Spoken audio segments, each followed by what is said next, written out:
When we lead with love, we carry it 24/7. And when we teach with love, we make sure our students don't forget it. To be black and to educate, to be superhero without the applause. It's to show up and show out no matter the cause. It's to play for the students no matter the winner.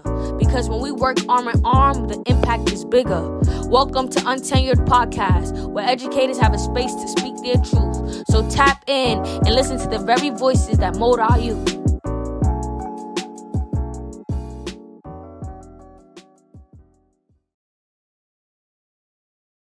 So blessings, YouTube community, and welcome to episode 10. We're closing out season 1 of our Untenured Podcast with this dope melanated soul. As you know, here in our house, speaking your truth can never go left because it's your right. And today we are in the Midwest, y'all, in ChiTown to be exact, connecting with this dope soul who serves as an assistant professor of curriculum and instruction at the University of Illinois, Urbana-Champaign, along with pouring into post-secondary hearts and minds. He's an audacious activist and musician who draws inspiration from the great Paolo Fieri. He's an avid collaborator with Black and Brown students and parents for movements connected to school closures. And with the launch of his Teaching Civics for Justice Illinois, has gathered 150 social studies teachers from across the state of Illinois to engage in inclusive inquiry-based learning with over 1,000 teachers engaged in his sessions. He has recipes for healing in the midst of vertical violence and is 10 toes down for critical civics. He point blank says that most times it is what it ain't.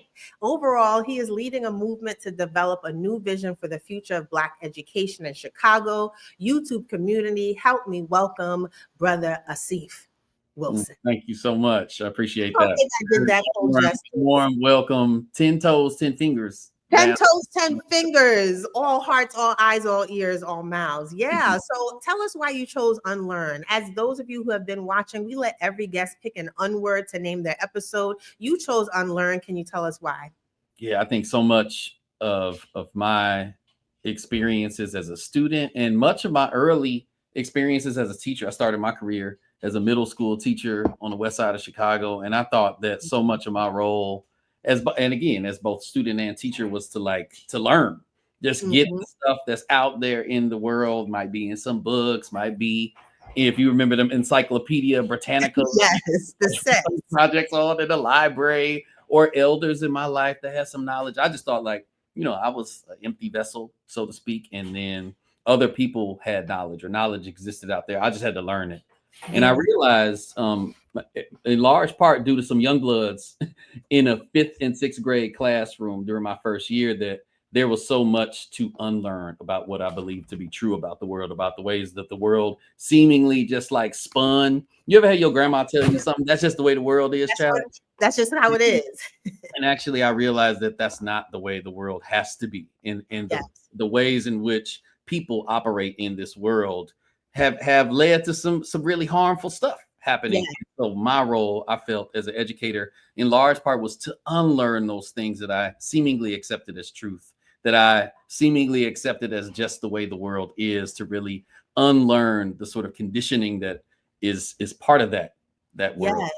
Well, thank you so much for kicking off our 2025 with this dope opportunity to unlearn and unravel some of the truths that or untruths that we were given from grandparents or otherwise. But school closures across the country, they disproportionately hurt Black and low income communities. And more locally for you, Chicago has closed and consolidated or turned around 200 schools in the past 20 years, mostly in Black communities, which I'm sure is what inspired your school closings are a hate crime campaign. Can you tell us about the mission of this work and where you are currently with it?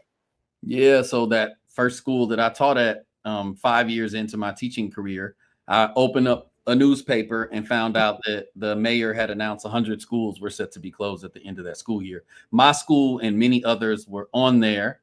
And then ironically, when my school was officially closed, I found out on Fox News. And one of my old students just showed me a picture of the recording from Fox News. They were literally broadcasting right in front of my school and said, "We're here at May Community Academy, one of the schools set to be closed." And I think when you think about school closures, we think about the bricks and the mortar and the books and the desks and the unfilled classrooms. But we fail, and this has come from my work, just really listening to Black parents and Black students and Black teachers who have been impacted by school closures here in Chicago, that there's so much life taken from those schools. So much humanness, so much life, so much living, so much breath, so much blood that goes into those school spaces in terms, especially for Black schools in working class communities in Chicago. And so our work in this campaign is to really show that closing schools is much likened to death, right? Yeah. More than closing of a building. And so we want to bring the life back into those narratives. We know that there are 200 schools closed here in Chicago. And if you look back in time, there's been a history of closing schools in Chicago from the 80s to the 1800s, in fact, when we opened schools. And so we're trying to really give life to the narratives, give life to those souls, and unveil, as Du Bois would tell us, right, the sort of structural elements to what happens in schools and Black communities, not just here in Chicago, but elsewhere.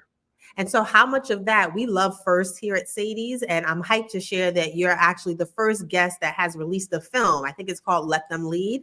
Is any of that work in this film? And if there are nuanced differences, what can be seen in that film that you want to share with our viewers? Yeah, if you check out that film, which really follows a teacher and two students in a civics high school here in Chicago called Juarez High School, the origin story of that high school is really beautiful. So in 1968, there was a high school called Harrison High School, and it was a predominantly Black school, but because of northern migration, a lot of Latine folks started to land and live in this this vicinity around the high school. So it was a Black and brown school in many ways in 68.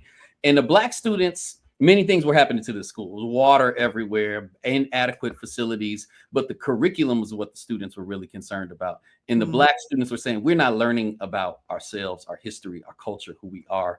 And the brown students said, shit, we're not getting none of that. We deserve to learn about y'all too. And so what happened in 1968 was what's called the Harrison walkouts, where thousands of students and community members start to walk out of Harrison High School. It actually ended up with police being called and folks getting arrested and a couple shots even potentially. And there's some rumors around that, but certainly broken glass and some things largely initiated by the Chicago Police Department. I just want to make sure that disclaimer is out there. But something really interesting happened in the wake of those school walkouts. Some parents in this Latine community, which is called Pilsen, said, wait, we don't even have a high school in our community. And these three parents, mothers and grandparents, organized for years until they got Juarez High School, organized thousands of people in this community to say, everybody deserves a space for their own. Everybody deserves an educational institution that they can call home, that reflects who they are, that reflects their community, that reflects their culture, that reflects their familia, as they will say. And they did that. And now we have Juarez High School, which was built by Mexicano architects. They flew somebody in from Juarez, Mexico, who designed the school. It's built around the community needs. There's a big, a convening space in the center of school. I could go on and on, but you also watch the movie. Film. I don't know about the right. We might do a screening here in the Bookseum, the proper channels and get the rights, because it sounds like definitely something we want to show the community here about how parents can have a voice and really bring change and involve the community in building a school environment. Let them lead. All right, very cool. And I also saw on IG that you had a chance talk about disrupting deficit narratives and who should have access to learning and education.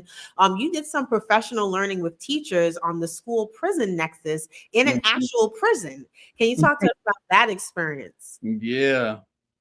So I was in Philadelphia and got invited to invited is actually really emotional experience. I've never taught in an actual prison before. It's not a functioning prison, but it is the world's largest penitentiary. So in Philadelphia, and if anybody is familiar with the work of Michael Foucault, he writes about the panopticon, right? And so you have a tower in the center, and then you have these essentially rows and aisles that come off of the center so that you could see all of the inmates. And now we start seeing with the Eastern Penitentiary single cells, right? So folks used to be in large cells. But anyway, we're doing this professional learning on the school prison nexus, which argues that schools are not pipelines to prisons. They are prisons. They are not pipeline. We're not worried about the future. They are prisons through their logic of surveillance and punishment. They are carceral. And so we were working with these teachers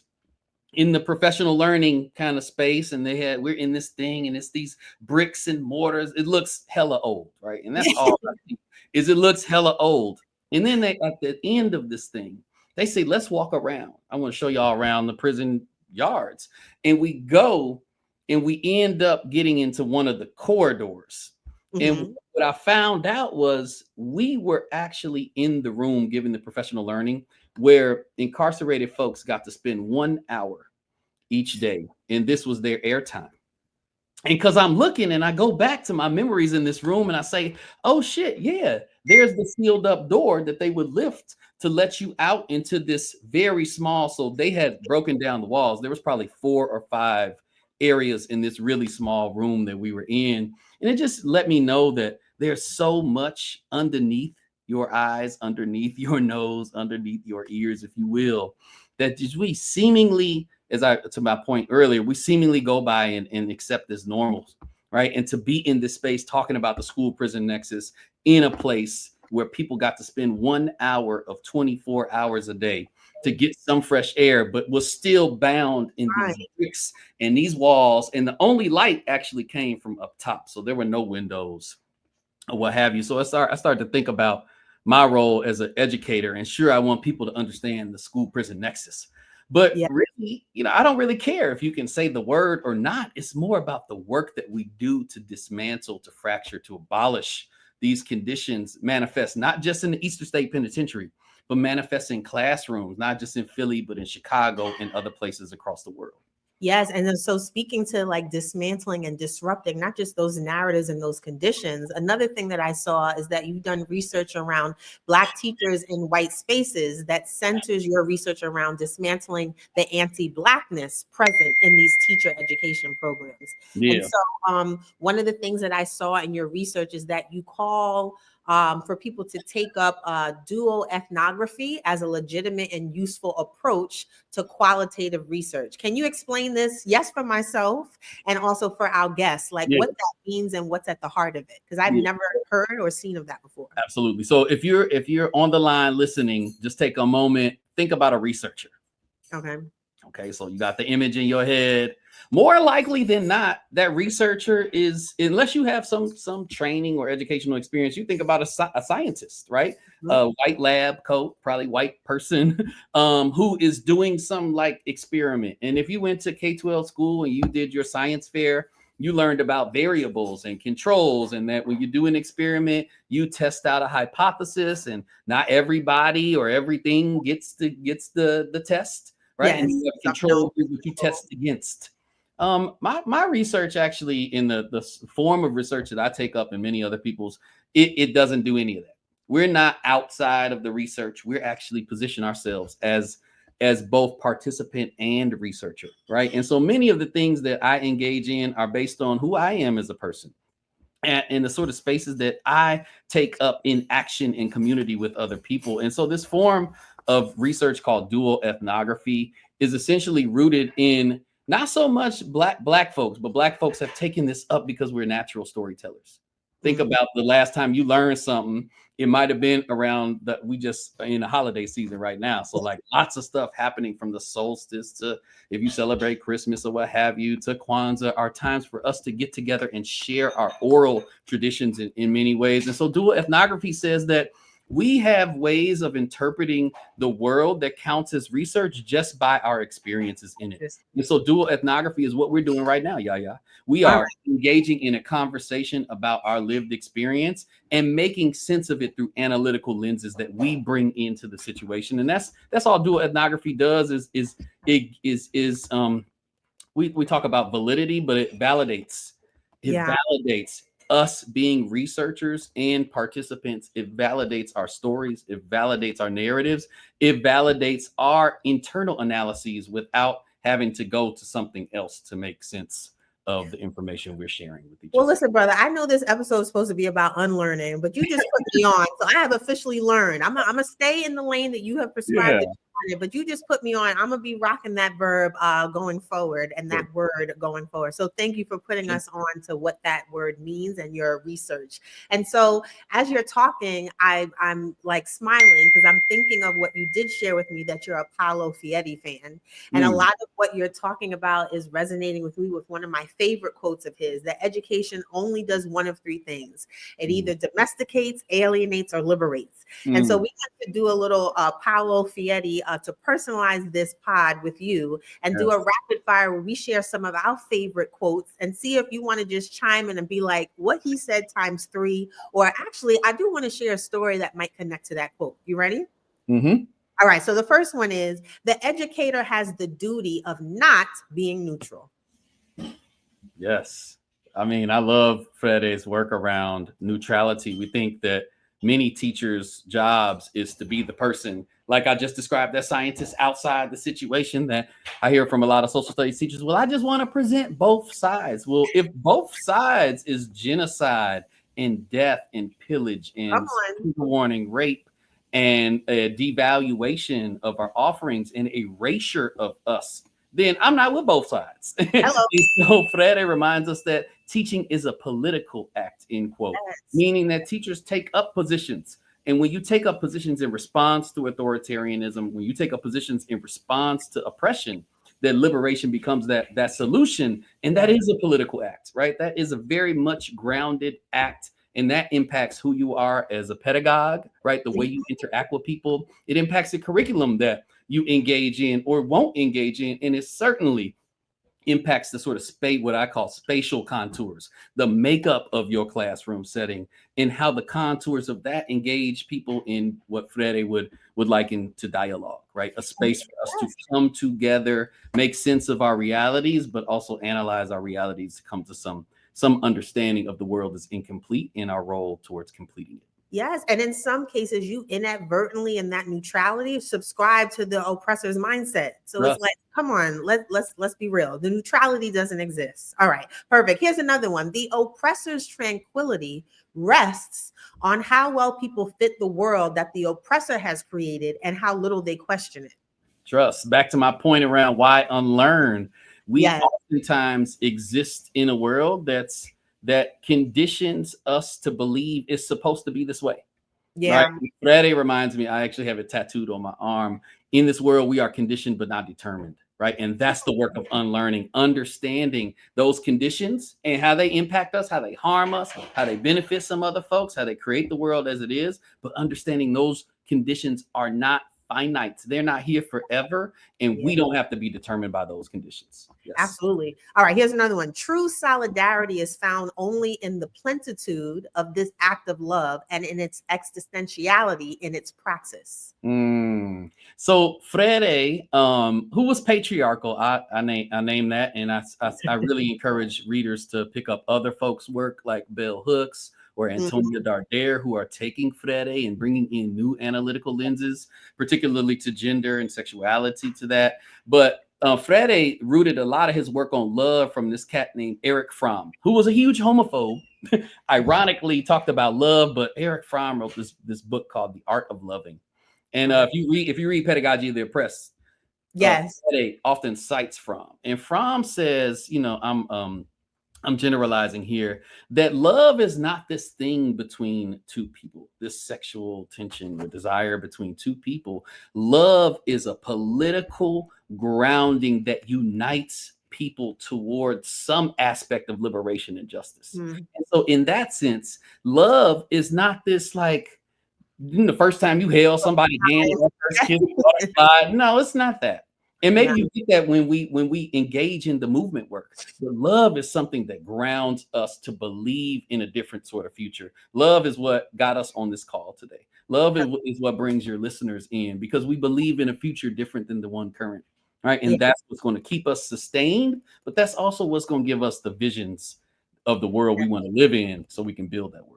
to reimagine. All right. And for this last one, only because selfishly, I just finished reading The Message by Ta-Nehisi Coates. And he talks about Freire writing of the banking system of education, where students are treated as like receptacles for information and judged on how they receive, memorize, and repeat information. And one of the quotes that I want to share with you that he says, that he cites from him: the more students work at storing the deposits entrusted to them, the less they develop critical consciousness, which would result from their intervention in the world as transformers of that world.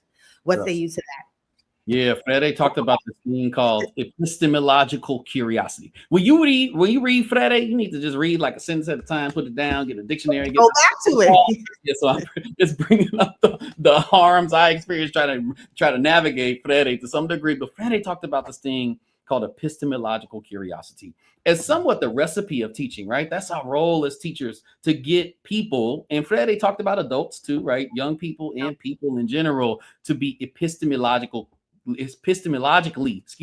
curious. That means you're curious about the world. You got a lot of questions about the world, but at the same time, you understand that you are an actor on said world. And so this idea of epistemological curiosity is something I really love from Freire, that helps me to understand how we move against banking. Because if our world is about, our work as teachers is about getting students curious, that doesn't happen by opening up their heads, depositing some stuff, and then telling them to regurgitate it, even if through TikTok or something that students like. That is still banking. The social justice topics can be banked into students, and it's happening a lot.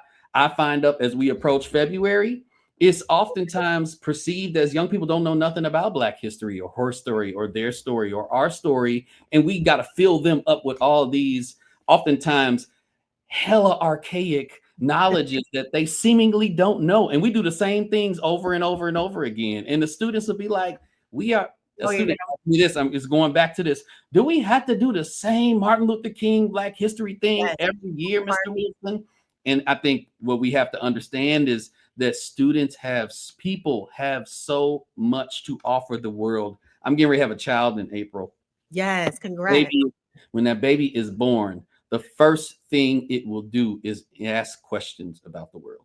It's going to ask about that cold sensation. It's going to ask about this thing that's not the water of the womb, right? It's not, they're submerged. They're going to see some things. They're going to experience some things. They're going to sense new things. And they're asking so many questions. I often ask teachers when I do professional learning with them, what happens to that curiosity when that baby goes to preschool? What happens when my baby goes to kindergarten? What happens when they get to, we just in elementary, what happens in third grade? Now, if they go to a Montessori school, or generally if they go to a more affluent school, we know that there's lots of opportunity to ask questions. I got schools, we got some of the best schools in the nation in Chicago. And what do? Jones College Prep is right downtown. They spent $200-something million building this thing. On the 7th floor of the building, they have an observatory deck. They have stingrays in the library in a tank. They have colloquia, which I heard they have since ended. But every Wednesday, the school was shut down at 11 o'clock, and the students got to do whatever they wanted to. So we know how to do good education, but we do a lot of schooling. And so the work I'm trying to get into is how do we disrupt the schooling and move towards more opportunity, for education. And that comes through freedom. That comes through inquiring about the world and then having some people, some tools at your disposal to do something about the questions that you have and the answers that you locate. Well, brother, please tell the viewing community, this is not cap. You don't know the questions I'm asking, right? No. I didn't give you like the questions in advance. There's no. Okay, because literally one of the things I was going to ask you is that you have a little bundle of joy on your own coming in April. What is your hope and dream for what the new blessing, your new blessing, will inherit and experience educationally? But I'm going to skip that question because you just told us, essentially. You just told us. And so the guest that was on right before you, shout out to Shauna Brown of Teach for the Culture. She talked about that K-12 schools should not be a place that we have to heal from. And it makes me think of you saying that it's hard to heal in the same environment that caused you harm. Now, one of the things that I also learned about you in reviewing some of your Instagram stories is that you had the chance to return to work with social studies teachers in the high school you graduated from in 2001, not to date a brother, right? Mhm. But your return to that space included some negative memories, like being handcuffed in front of your senior class. Can you talk to us about what it was like to be present and do this liberatory work in the same place that harmed you as a youth?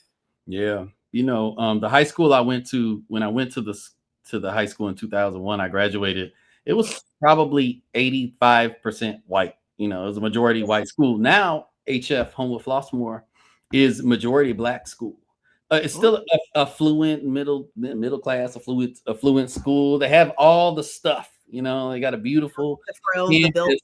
But when I walked in that building, the first person I saw was a police officer, a brother, in fact, who used to harass me all the time when I went to that school. Sure, I might have engaged in some things that weren't legal, but did I deserve the sort of treatment from this person? And then it was a reminder as I saw this person who we used to call Hightower. His name is Robinson. I said, Robinson, you still working?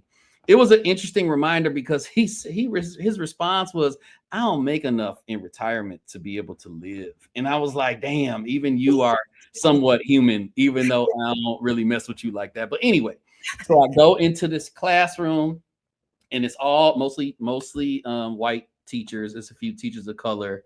And the classroom was exactly the same as I remember these classrooms 20-something years before. Remember, this is a majority black school. We're in a history classroom. There's the quintessential Greek philosopher poster. There's the world map that is so incorrect, by the way. Those maps that we use to show the world. Africa is much more. Most countries, most continents fit into inside Africa. Tell it. Got the big map, and then they got an Abe Lincoln. They got the history books with red and flags and all of this stuff. And I just asked the teachers, y'all, does this even invite the students in? Does this invite them in? And I think in so many ways, I was talking to myself. I was talking to the teachers that taught me who weren't in the room. They had long retired, I think, at this point. I don't think anybody still teaches there that taught there when I went to school there. But it was such a stark reality of the reproductions of white supremacist capitalist patriarchy that exists in school spaces with no interruption. And that could happen with white folks. That could happen with us. That could happen with other folks of color. So the solution is not diversifying the teaching force. It's about politicizing the teaching force. And so how do we go into spaces and maybe I think, maybe that's not my job, but maybe in some ways I felt some sort of responsibility to go back into that place that caused me so much harm. Well, when you open in your school? Nah, I don't think I want to open any schools. I support neighborhood public schools. This is really important to me. I support neighborhood public schools. In my city, we got the best schools in the country, right? So Whitney Young, where Michelle Obama went to high school, is somewhat close to me. And it's called a selective enrollment school. I know the assistant principal there, and they shared this data with me. For the freshman class, 200 spots, they received 1,200 applications. So what happens to the other 1,000 students? Is their life over? Yeah. Are they nothing? What do they think about? And remember, these young people test into this high school in 7th grade.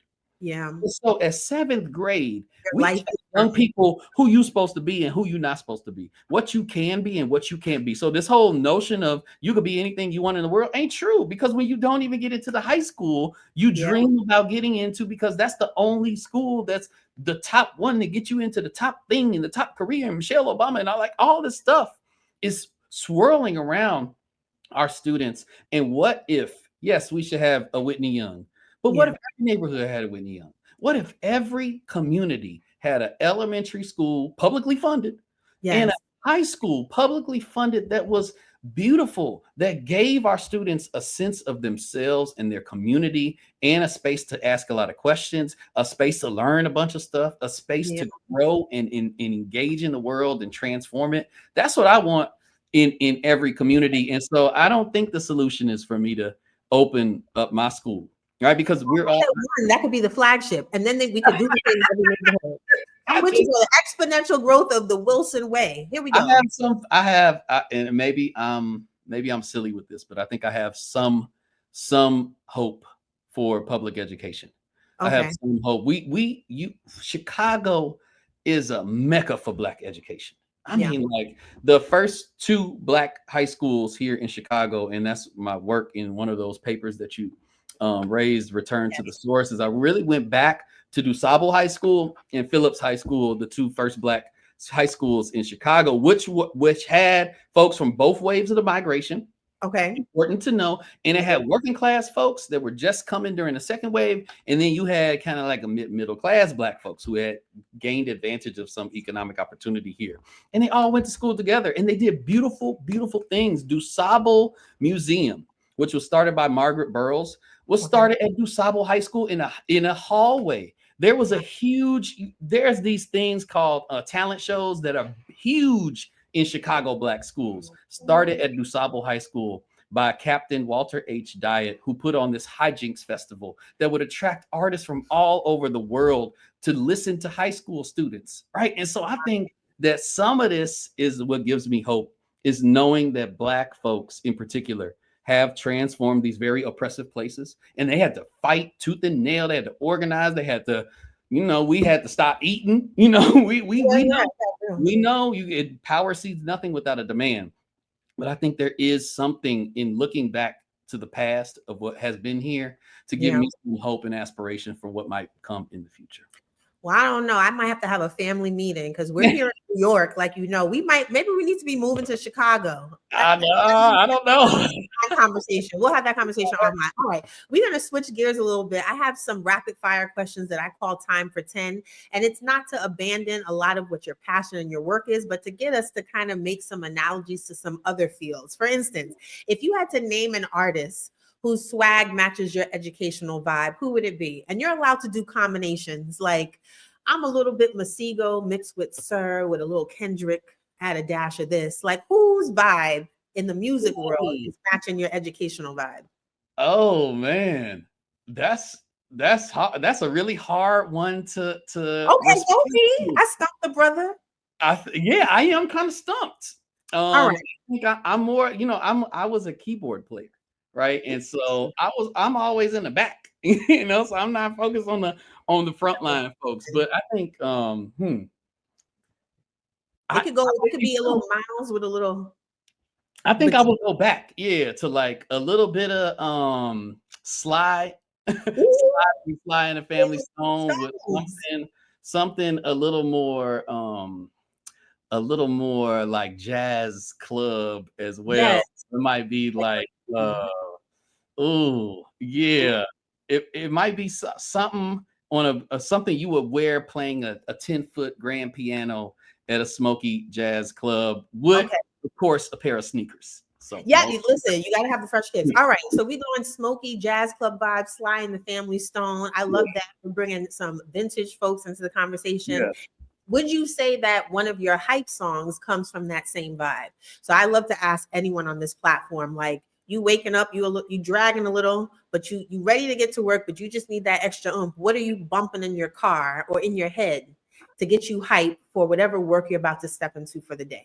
Look, right now, the song that comes to mind is Lou Rawls' Dead End Street, because Lou Rawls, I've used it in the last couple presentations I have done, and I love that song. And there's the theme song from Power is taken. Yes, it's a sample. Yes. Okay, very cool. For those who don't know, you know how I am with overlays. We'll put a picture and a link so that you could catch a vibe. Lou Rawls, we got you. All right. And then at what grade did you have your first Black teacher, let alone your first Black principal? Do you remember? Black principal? Never. Wow. Never had a Black principal. I had my first Black teacher was in 4th grade, Miss Terman Cusick. I couldn't stand her. She was so mean to me. The first Black teacher I loved was Miss Finley. Not the first experience. We hated it. Finley, who was a Black gym teacher. And there's a lot of Black women who became gym teachers in the Midwest, particularly in Chicago. And in my community, Miss Finley was a 6th grade gym teacher. She was also my homeroom teacher. And she would make Rice Krispie treats for her homeroom class.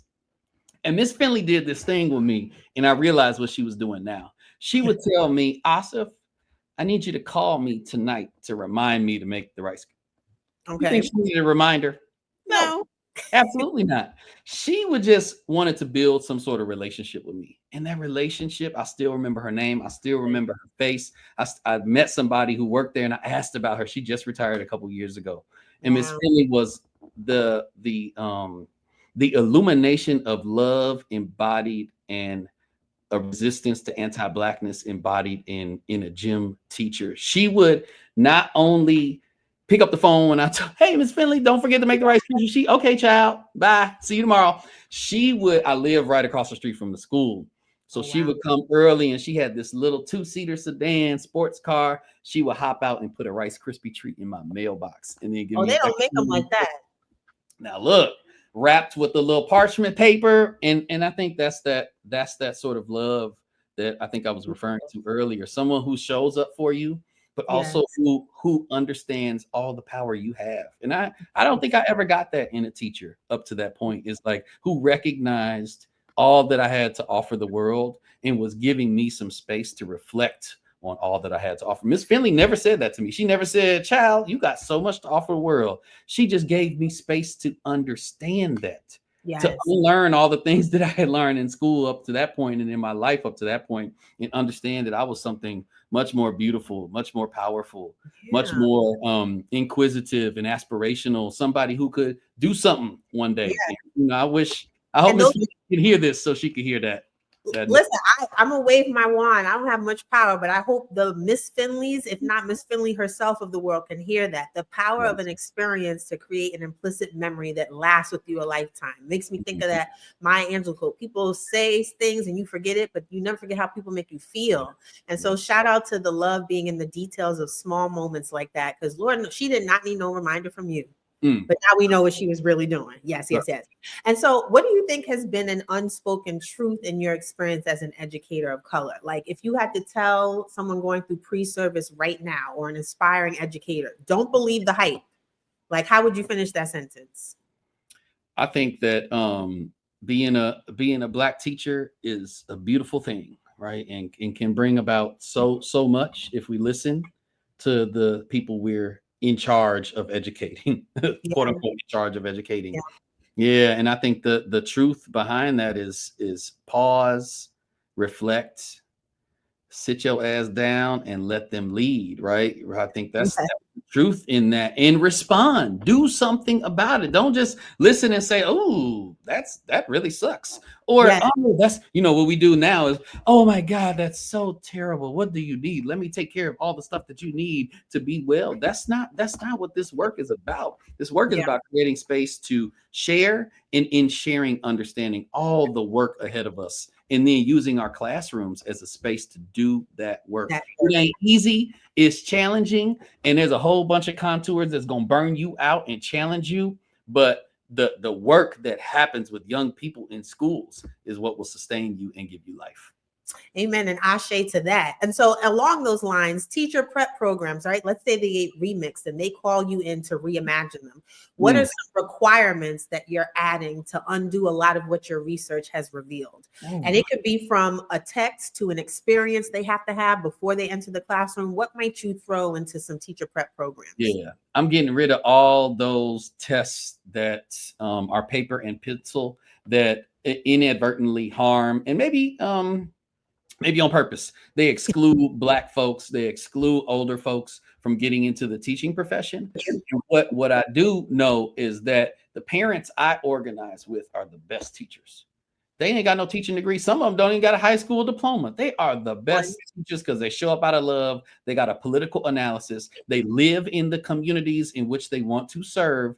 And they got the relationships and the know-with-all to do the work that we know needs to be done in classrooms.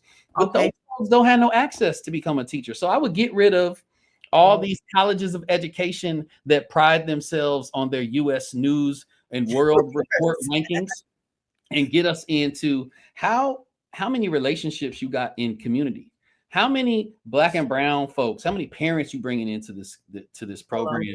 What sort of opportunities are we creating to bring people in and get them out so to speak, right? To get them into the classroom in ways that support them. Most teacher ed programs you go to, they tell you quit your job. Oh, it's no way you could become a teacher and live and live. I mean, what? So then we have to really think about who these programs are built for. And I think some of those interventions come with, we got to figure out some way to give people sustained livelihoods while they're in the teacher ed programs. And I don't think that is eliminating teacher education programs. I'm not advocating for alternative certification programs, but they do better at bringing in folks of color. They certainly do. But we want folks to get the skills and the tools and some conceptualizations, and that takes some time. And I want us not to lose sight of education foundations. That is usually what happens in your first year of teacher ed, where you learn about the socio-political contours of the world and of schools. Those are the first things we cut out, right? Yeah. So we don't need that consciousness. Yes, we do. We need that, right? And so I don't need all the other, how to do a lesson plan. Let's get rid of classroom management. Let's have classes on love. Let's get rid of discipline, and let's talk about restoration and healing, right? Yes. Let's create space for, I think it's really important, and I'm guilty of this. Last thing I'll share is, how do we do this work? I used to think that you had to give your life to this work, you know, and I come from a organizing model called the Alinsky model, where Saul Alinsky, all right, it was a University of Chicago cat, and we adopt to that here in Chicago. Like brown, black, working class movements. It's like, give everything, this political martyrdom. And I think I approach education the same way. You got to give it all. You got to be a ride or die for your students. And then I've learned over the years, yes, you do. You better show up. You got to show up. You got to build trust. You got to build care. Somebody call you at 2 a.m, you might need to pick up the phone. Yes. And maybe, but at the same time, maybe that phone call could wait till 9 the next morning. And so I've learned that there is this balance that you got to do. And maybe I'm getting older, between how much are you going to give to this thing, this institution that ultimately benefits from your death, and how much are you going to give to yourself and building outside of that place? How much are you going to give to your family? How much are you going to give to just sitting down and doing the bubble bath, or whatever your thing is to decompress and chill and restore? I think those are all important components to balance. And we don't ever talk about that in teacher ed. We just say, hey, it's going to be tough. Don't grade much, or figure out how you can work with some people, or you know what, you got to have work-life balance. So don't be going out to this is what we tell the students at U of I, because they won't go to the bar, like, be conscious of your partying. That's not it. How do we create a sort of ecosystem that is about well-being? Yes. So people are well, and the teachers that are in charge and so much ingrained in providing to other people. That's what we do as teachers. All good teachers do that. They pour so much into others. How do we pour and create opportunities for our reservoirs to be filled again, right? And And so under that thought, what rejuvenates you in this work? Like, how do you take those moments?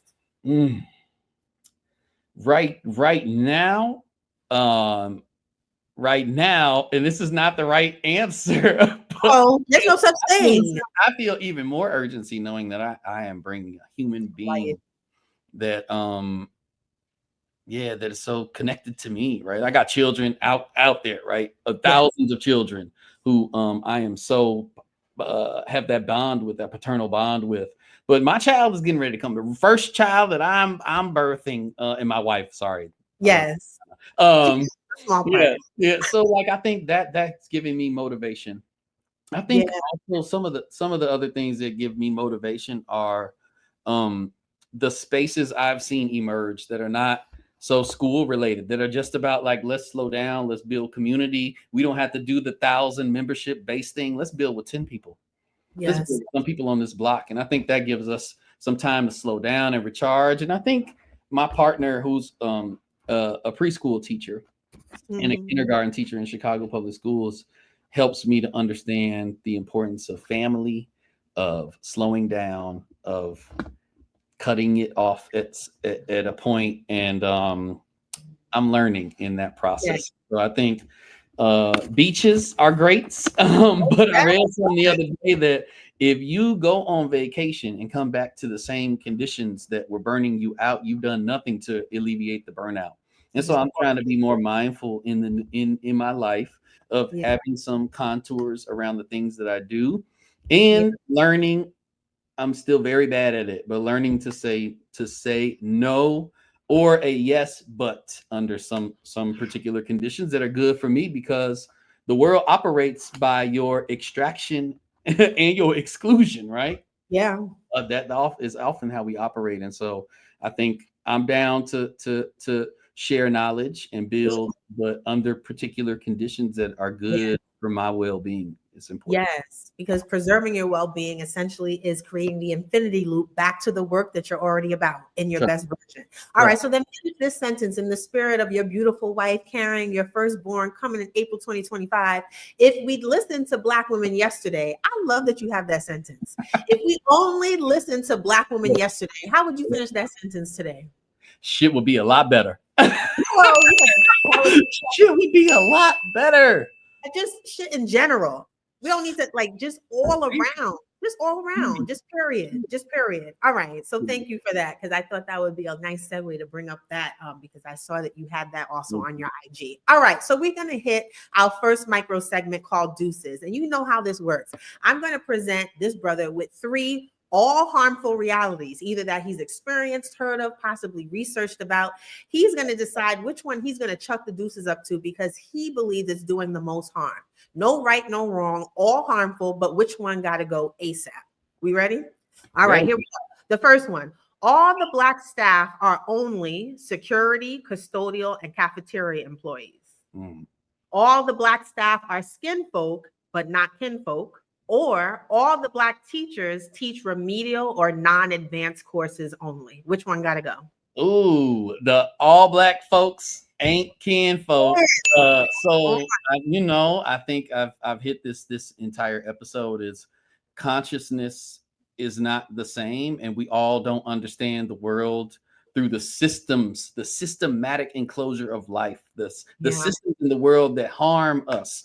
And void of that analysis, teaching becomes little Johnny, sit your behind down, do what I tell you to. And when Sarah don't listen, then we gotta discipline them. Yes. And then furthermore, we gotta discipline the parents and all this other stuff. And so where's our consciousness? And I think that we got to do more work to create unity around that. All right, here's the next one. Being the only Black person at the decision-making table. Being the only educator to hold space for joy in the building, or being the only disruptor in the classroom. Ooh, being the only disruptor in the classroom. Okay, all right. I didn't even doubt that was going to be your answer. I low-key should have skipped that one. All right, so here's the next one. Teaching to your comfort level, teaching with a deficit-based mindset about students, or teachers who only work in low-income communities until their loan forgiveness requirement is met. Ooh, the deficit. Yep, gotta go. Okay. And boom, we're not asking this brother why. You can DM him, check out his Instagram name or email him, because we don't need the whys. He's telling you how he feels. Take it for what it is. All right.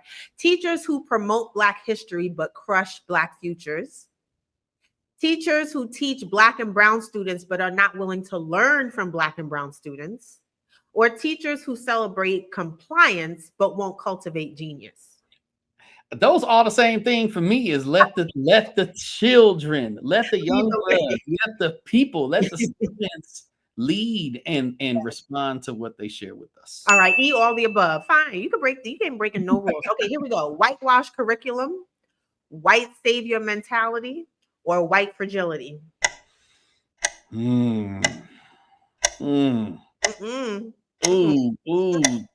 Tears or blankets. I don't know. Which one gotta go? I'm gonna go with the tears right now. So okay. Yes, stop that. Not victim, offender, role reversal. Anyway, that's a separate TED Talk. All right, we got 3 more. Being treated as a checkbox. Okay, quota. We got 3 Black hires, right? Being kept in a box.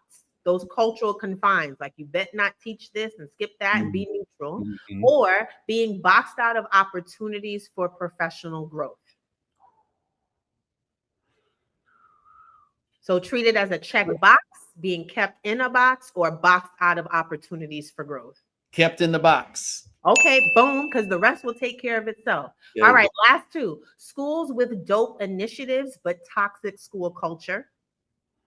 Schools fixated on documents, pacing charts, and scripts and not humanity.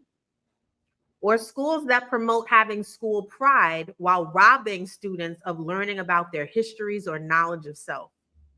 No history, no self. No history, no self. Boom. Shout out to Marcus Garvey. All right. Being licensed to do the work, but not having the spirit to move the work. Helping students to be exploited by somebody's business instead of teaching them to stand on business. Or creating environments where students have to smuggle their culture into a classroom for their culture to be represented. Education is a $7 billion a year industry that vulture capitalists intentionally have come after since the market crash of 2008. So I think that second one around, sorry, I'm losing. Yeah, no, the second one that was around helping students be exploited by somebody's business instead of teaching them to stand on business. Exploitation is real.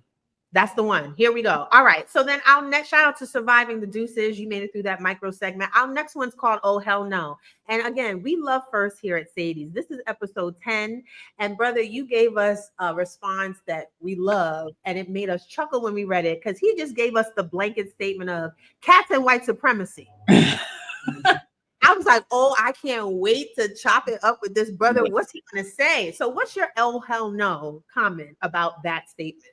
It's for itself, but it's for those who might be confused. Yeah, a few years ago, I was at a conference and this brother was speaking, and he said, you know, the U.S.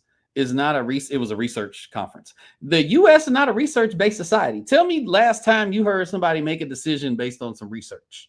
And I was like, damn.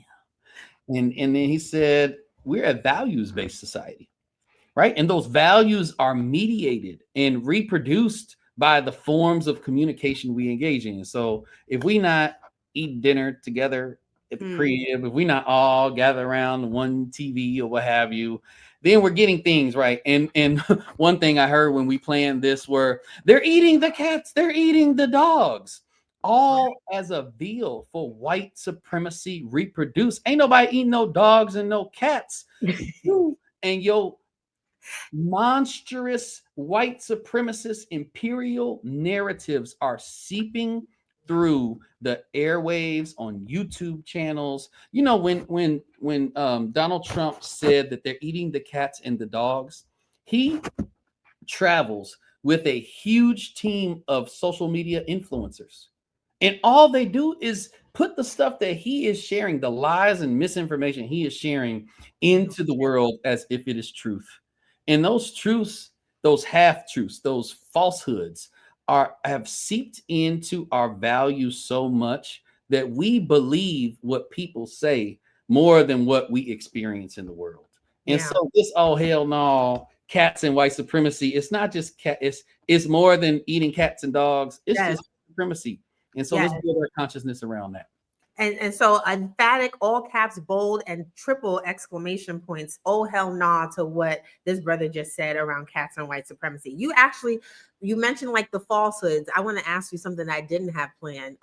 Would you say that's one of your biggest pet peeves in doing your liberatory consultant work? Like those falsehoods and things seeping into value systems?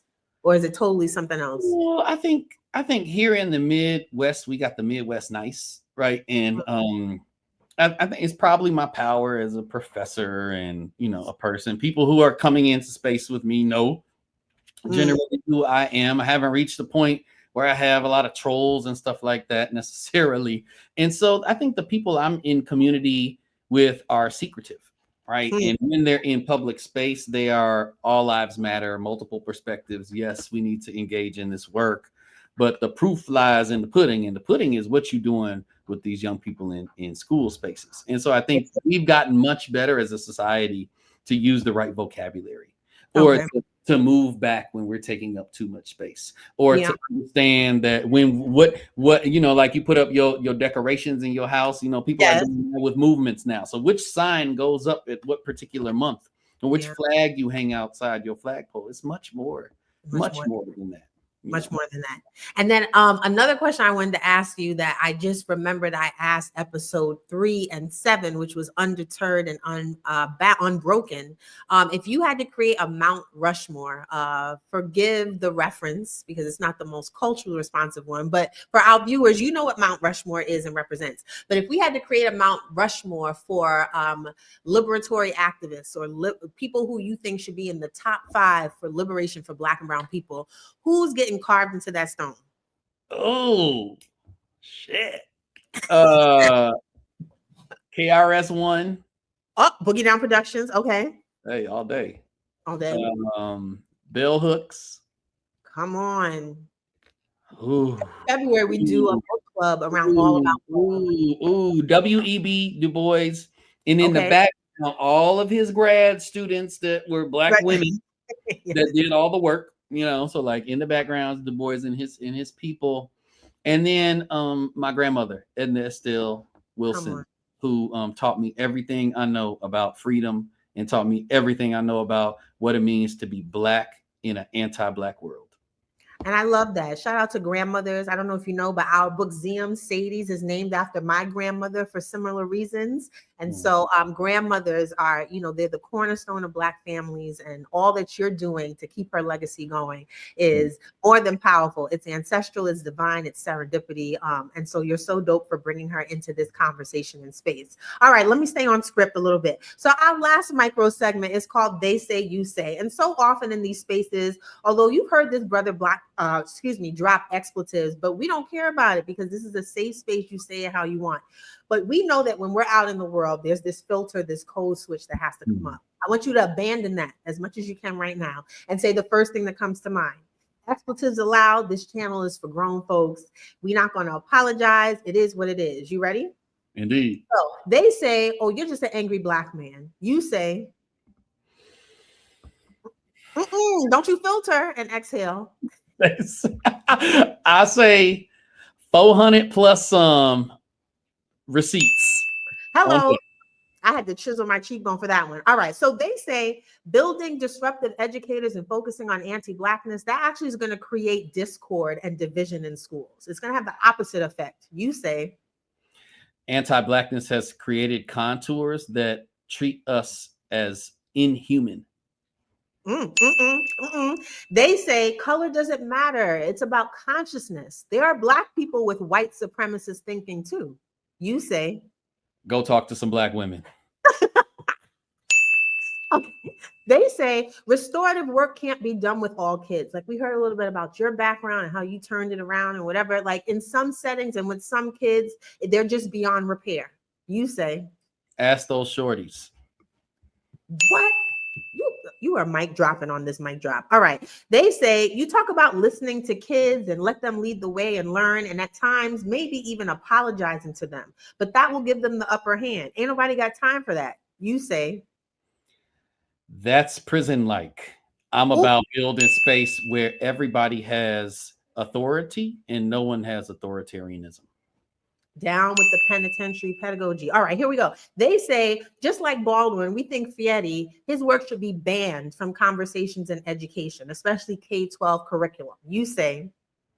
Newt Gingrich got a whole line of children's books that he gives away for free by the tens of thousands that are on the shelves of K-12 schools. The main characters on those books are a enslaved person who has dirty clothes and other stuff, a indigenous person from a boarding school, and a white woman who has the most knowledge out the group. And they go around and they learn about history from Newt Gingrich's point of view and perspective.